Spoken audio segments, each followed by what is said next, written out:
दोस्तों अक्सर लोग कला को तो याद रखते हैं लेकिन उस कलाकार को भूल जाते हैं जिसने वो कला बनाई होती है। अब अगर मैं आपसे एक सवाल पूछूं कि किस इंसान ने मस्जिद नबवी और मस्जिद अल हराम को बनाकर तैयार किया था, मेरे ख्याल से 90% लोग इस सवाल का जवाब नहीं जानते होंगे। तो दोस्तों आज की वीडियो में हम उसी शख्स के बारे में जानेंगे। तो चलिए शुरू करते हैं वीडियो को बिना किसी देरी के। तो दोस्तों जिस शख्स ने मस्जिद नबवी जैसी पाक जगह को इतना खूबसूरत बनाया, उस शख्स का नाम है डॉक्टर मोहम्मद कलाम इस्माइल। मोहम्मद कलाम मिस्र के रहने वाले थे जो खतरों की दुनिया से काफी दूर रहना पसंद करते थे और इसी वजह से इनके बारे में ज्यादा लोग भी नहीं जानते हैं। इतने बड़े डॉक्टर मोहम्मद कमाल इस्माइल उस समय में हाई स्कूल की डिग्री हासिल करने वाले सबसे कम उम्र के शख्स थे। उनकी पैदाइश हुई 1908 में और 2008 में इनका इंतकाल हुआ। ये मिस्र के पहले रॉयल स्कूल ऑफ इंजीनियरिंग में दाखिला लेने वाले और वहाँ से डिग्री हासिल करने वाले सबसे कम उम्र के शख्स थे। ये वो पहले इंजीनियर थे जिन्होंने मस्जिद अल हराम और मस्जिद नबवी को डिजाइन करने का कॉन्ट्रैक्ट साइन किया। उन्होंने 44 साल की उम्र में शादी की।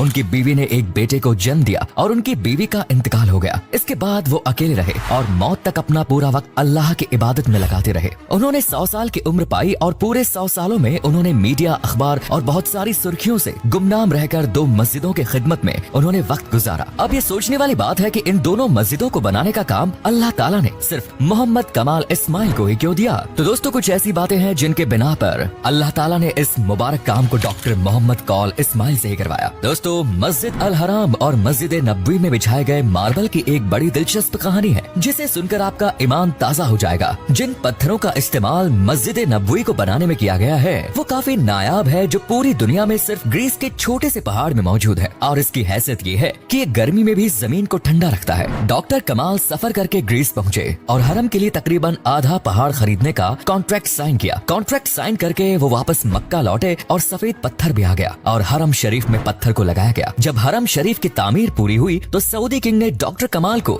वही पत्थर मस्जिद नबवी में भी इस्तेमाल करने की फरमाइश कर दी। लेकिन इस दौरान सिर्फ मस्जिद अल हरम को ही बनाने में पूरे 15 साल गुजर चुके थे। डॉक्टर मोहम्मद कमाल को सऊदी किंग ने हूबहू वैसा ही मार्बल लगाने को कहा जो 15 साल पहले इन्होंने ग्रीस से खरीदा था। इस बात से वो परेशान हो गए क्योंकि इस दुनिया में सिर्फ एक ही जगह थी जहाँ वो पत्थर पाया जाता था। अब चूंकि आधा पहाड़ तो वो पहले ही खुद खरीद चुके थे। डॉक्टर कमाल बताते हैं कि वो इसी कंपनी के सीईओ के पास गए, उनसे मिले और फिर उन्होंने बचे हुए मार्बल के बारे में पूछा। इस पर चीफ ऑफिसर ने बताया कि वो मार्बल तो हमने आपके जाने के बाद ही बेच दिया। इस बात को तो अब तक पूरे 15 साल हो गए हैं। ये बात सुनकर डॉक्टर मोहम्मद कमाल बहुत परेशान हो गए और मीटिंग छोड़कर जाने लगे। तभी उन्होंने वहाँ मौजूद ऑफिस सेक्रेटरी से मिले और गुजारिश की कि मुझे उस शख्स का पता बताओ जिसने बचा हुआ तमाम मार्बल खरीदा है। इस पर उसने जवाब दिया कि ये बहुत पुराना रिकॉर्ड है साहब, जिसे तलाश करना बहुत मुश्किल है, पर फिर भी आप मुझे अपना फोन नंबर दे दीजिए, मैं तलाश करने की कोशिश करती हूँ। अगर मुझे डिटेल्स मिल गई तो मैं फौरन आपको इन्फॉर्म कर दूंगी। उन्होंने अपना फोन नंबर और अपने होटल का पता दिया और अपने होटल वापस आ गए। मार्बल कंपनी के ऑफिस से निकलने से पहले ही मोहम्मद कमाल ने सोचा कि मुझे क्या करना है,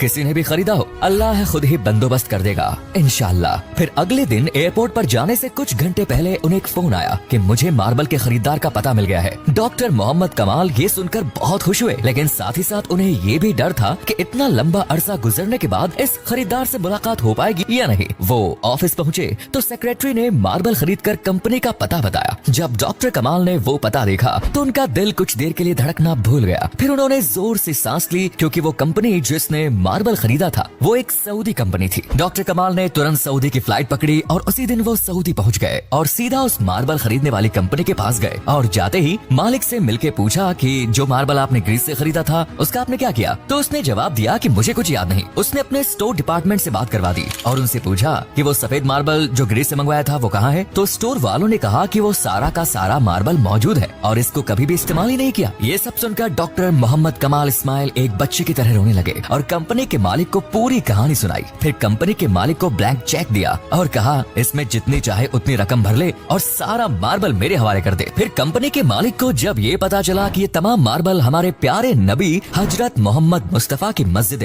नबवी में इस्तेमाल होने जा रहा है तो उसने कहा कि साहब मैं तो एक भी पैसा नहीं लूंगा, अल्लाह ने ये मार्बल मुझसे खरीदवाया और फिर मैं खुद को उसको भूल गया। इसका मतलब ये मार्बल मस्जिद नबवी में ही इस्तेमाल होना था। दोस्तों ये वो मस्जिद है जिसकी तामीर हजरत मोहम्मद सल्लल्लाहु ताला अलैहि वसल्लम ने खुद अपने मुबारक हाथों से की थी। ये वो जगह है जहाँ आपकी ऊँटनी रुकी थी और इसकी एक एक ईंट खुलफाए राशिदीन ने अपने हाथों से रखी। वो कितने खुशकिस्मत लोग हैं जिनको अल्लाह ने अपने 2 मुकद्दस मुकामात की तामीर के लिए चुना, जहाँ तमाम मुसलमान हर जगह के हर मूल के हर इलाके के मुसलमान इस जगह जाकर एक हो जाते हैं। अल्लाह ताला मोहम्मद कमाल इस्माइल को जन्नतुल फिरदौस में आला मुकाम अता फरमाए। दोस्तों, हिजरत के बाद रसूलुल्लाह ने सबसे पहले एक मस्जिद की तामीर फरमाई कि जिसको आज मस्जिद नबवी के नाम से जाना जाता है। इसके लिए वही जगह मुंतखब की गई जहाँ हुजूर साहब की ऊँटनी बैठ गई थी। आपकी जानकारी के लिए बता दूं कि ये जमीन 2 यतीम बच्चों की थी जिसको आपने कीमत देकर खरीद लिया था। इस मस्जिद की तामीर सहाबाओं के साथ आप भी पत्थर उठाते थे। दोस्तों, ये मस्जिद इस्लाम की सादगी की सच्ची तस्वीर थी। इस मस्जिद के 3 दरवाजे बनाए गए थे और दरवाजे के दोनों पाए पत्थर की ओर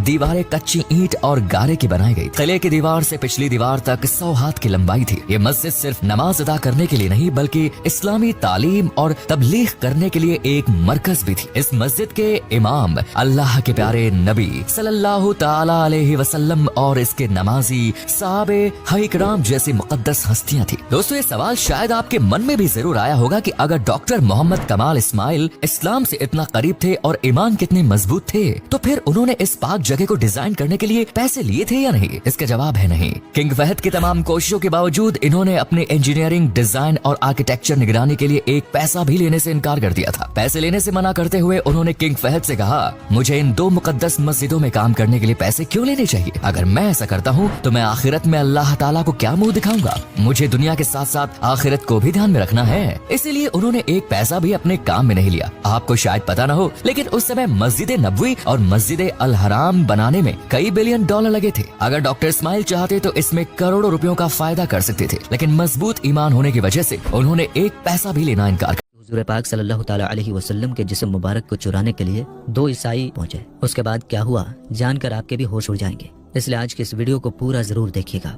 दोस्तों, आज से 800 साल पहले मिस्र में एक बादशाह रहता था। उसका नाम सुल्तान नूरुद्दीन जंगी था। वो बहुत ही नेक बादशाह था। हर वक्त अल्लाह का जिक्र करता। वो रोजाना रात में 1000 बार हुजूर पाक सल्लल्लाहु ताला अलैहि वसल्लम पर दुरूद पाक पढ़कर सोता था। एक रात थकान की वजह से सुल्तान ने सिर्फ 700 बार दुरूद शरीफ पढ़ा और सो गए तो ख्वाब में हुजूर पाक सल्लल्लाहु ताला अलैहि वसल्लम का दीदार हुआ। आपने फरमाया कि ऐ नूरुद्दीन, आज मेरे पास 300 दुरूद कम क्यों भेजे? ये ख्वाब देखते ही सुल्तान की आंख खुल गई और उन्होंने उसी वक्त 300 बार दुरूद शरीफ पढ़कर 1000 बार मुकम्मल किया। इस वाक़ये के कुछ ही दिनों बाद सुल्तान नूरुद्दीन एक रात सोए हुए थे कि उन्हें ख्वाब में हुजूर पाक सल्लल्लाहु ताला अलैहि वसल्लम का दीदार हुआ। आप सल्लल्लाहु ताला अलैहि वसल्लम ने सुल्तान से कहा कि ऐ सुल्तान, 2 ईसाई आदमी मेरे जिस्म को कब्र से निकालना चाहते हैं। तुम जल्दी से मदीना आकर उनके बारे में मालूम करो, वरना मेरा जिस्म इन ईसाइयों के हाथ में चला जाएगा।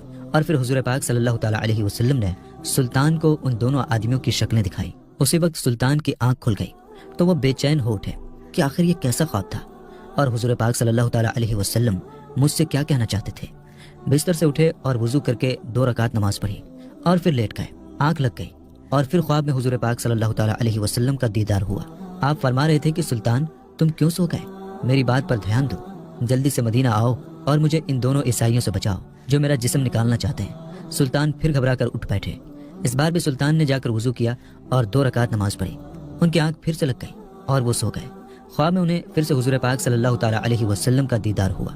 आप सल्लल्लाहु ताला अलैहि वसल्लम ने थोड़ा सख्ती से फरमाया कि ऐ सुल्तान, जल्दी से मदीना आओ और मुझे इन ईसाइयों से बचाओ। सुल्तान घबरा कर उठ बैठे और रात ही में अपनी सारी फौज को जमा किया और कहने लगे कि कुछ न कुछ मामला जरूर है। हुजूर पाक सल्लल्लाहु ताला अलैहि वसल्लम के जिस्म मुबारक को कोई खतरा है, इसलिए मुझे ख्वाब में बार बार हुजूर का दीदार हो रहा है और आप फरमा रहे हैं कि मदीना आकर मुझे इन ईसाइयों से बचाओ। सुल्तान ने अपने लश्कर तैयार किया और रात ही में एक बड़ी फौज के साथ मदीना की तरफ निकल पड़े।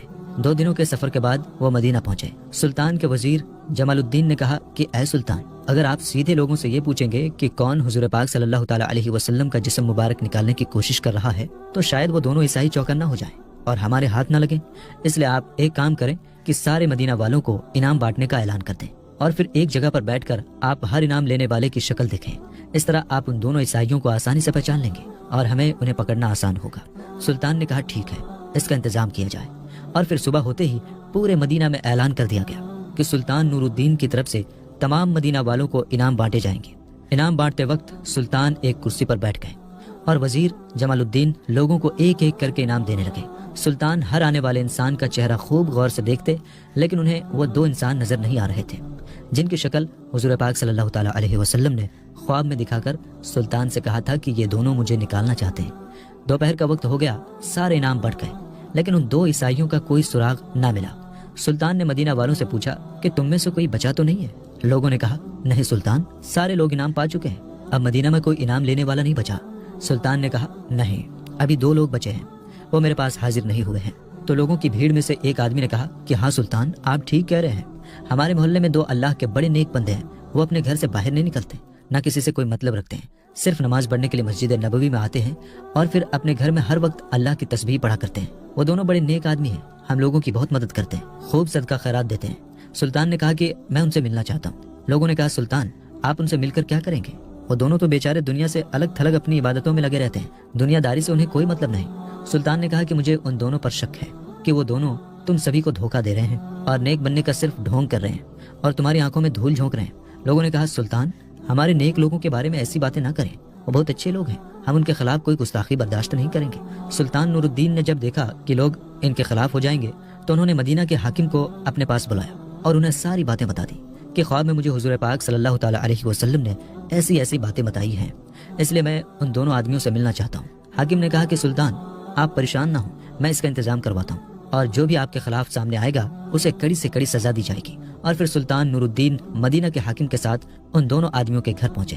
سلطان نے جیسے ہی ان دونوں آدمیوں کی شکلیں دیکھی تو وہ انہیں پہچان گئے، کیونکہ یہ دونوں وہی انسان تھے جن کی شکلیں حضور پاک صلی اللہ تعالیٰ علیہ وسلم نے خواب میں سلطان کو دکھائی تھی اور فرمایا تھا کہ یہ دونوں میری قبر سے میرے جسم کو نکالنا چاہتے ہیں۔ سلطان نے ان دونوں کو ساری باتیں پوچھی تو انہوں نے صاف انکار کر دیا کہ ہم تو رسول اللہ صلی اللہ تعالیٰ علیہ وسلم سے بہت زیادہ محبت کرتے ہیں، اس لیے تو ہم اپنا شہر چھوڑ کر مدینہ میں آ کر رہنے لگے، ہم ایسا گندا کام کیوں کریں گے؟ سلطان نے کہا کہ تم سچ سچ بتا دو ورنہ میں تمہیں بہت سخت سزا دوں گا۔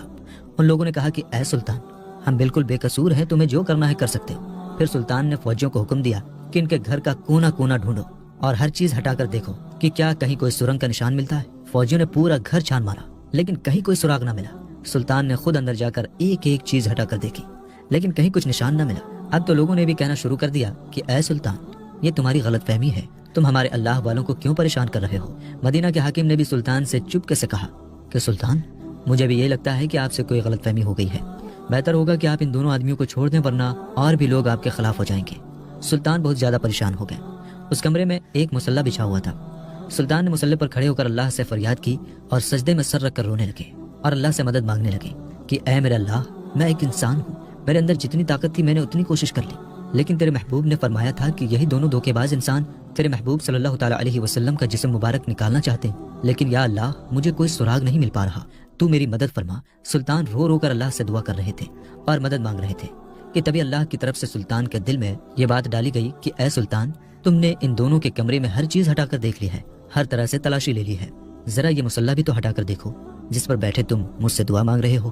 سلطان تیزی سے اٹھے اور مصلی ہٹا کر دیکھا تو نیچے لکڑی کا ایک پٹرا بچھا ہوا تھا۔ سلطان نے فوجیوں کو حکم دیا کہ یہ پٹرا ہٹاؤ۔ جیسے اس پٹرے کو ہٹایا گیا تو نیچے ایک سرنگ بنی ہوئی تھی۔ سلطان نے ایک فوجی سے کہا کہ جا کر دیکھو کہ یہ سرنگ کدھر کو جاتی ہے۔ فوجی نے اندر جا کر دیکھا تو وہ سرنگ حضور پاک صلی اللہ تعالیٰ علیہ وسلم کی قبر مبارک کے پاس تک پہنچ چکی تھی اور حضرت عمر رضی اللہ تعالیٰ عنہ کا انگوٹھا نظر آنے لگا تھا۔ فوجی نے واپس آ کر سلطان کو یہ باتیں بتائی تو سلطان نے ان دونوں عیسائیوں کو گرفتار کروا کر اپنے سامنے پیش کیا اور پھر ان سے پوچھا کہ اب تم سچ سچ بتا دو ورنہ میں تمہاری گردن اڑا دوں گا۔ ان دونوں نے جواب دیا کہ اے سلطان، ہمیں عیسائیوں کی طرف سے مدینہ بھیجا گیا ہے تاکہ ہم مسلمانوں کے نبی کا جسم نکال کر انہیں دے سکیں اور وہ اس کے بدلے میں ہمیں بہت سارا پیسہ دیں گے، اس لیے ہم دونوں نے اپنا بھیس بدلا اور ایک نیک آدمی کی شکل بنا کر مدینہ میں آ کر رہنے لگے۔ خود پر لوگوں کا بھروسہ بڑھانے کے لیے ہم لوگوں میں خوب صدقہ خیرات کرتے تاکہ کسی کو ہم پر شک بھی نہ ہو سکے۔ جب سبھی لوگ رات میں سو جاتے تو ہم دونوں اس سرنگ کو کھودتے تھے اور اس کی مٹی باہر قبرستان میں قبروں کے اوپر ڈال دیتے تاکہ کسی کو پتہ بھی نہ چلے۔ کل ہمارا کام پورا ہو جاتا اور ہم رات ہی میں تمہارے نبی کا جسم نکال کر اپنے شہر لے جاتے، پھر ہم عیسائی تمہارے نبی کے جسم کے ساتھ برا سلوک کرتے اور تم مسلمانوں کو تکلیف دیتے، لیکن پتہ نہیں کیسے تمہیں اس بات کی خبر ہو گئی اور ہمارا سارا پلان چوپٹ ہو گیا۔ سلطان نے آگے بڑھ کر ان دونوں کے گریبان پکڑے اور بہت تیز انہیں پیچھے کو دھکا دیا اور پھر وزیر کو حکم دیا کہ ان دونوں کو جانوروں کے ساتھ باندھ کر پورے مدینہ میں گھسیٹا جائے اور پھر انہیں پھانسی کی سزا دے دی جائے۔ ان سب کے بعد سلطان نے حضور پاک صلی اللہ تعالیٰ علیہ وسلم کی قبر مبارک کے چاروں طرف زمین کے اندر سے خندق کھدوائی اور اس میں 7 دیواریں بنوا کر اس میں پگھلا تانبا، لوہا اور تارکول ڈلوا دیا تاکہ کوئی دوبارہ حضور پاک صلی اللہ تعالیٰ علیہ وسلم کے جسم مبارک کو نکالنے کی ہمت بھی نہ کر سکے۔ کتابوں میں لکھا ہے کہ اس واقعے کے بعد سلطان نور الدین مدینہ کی گلیوں میں رو رو کر اللہ سے کہا کرتے تھے کہ اے اللہ، اتنی بڑی دنیا میں تو نے مجھ جیسے فقیر کو اس عظیم کام کے لیے چنا، اس پر میں تیرا جتنا شکر ادا کروں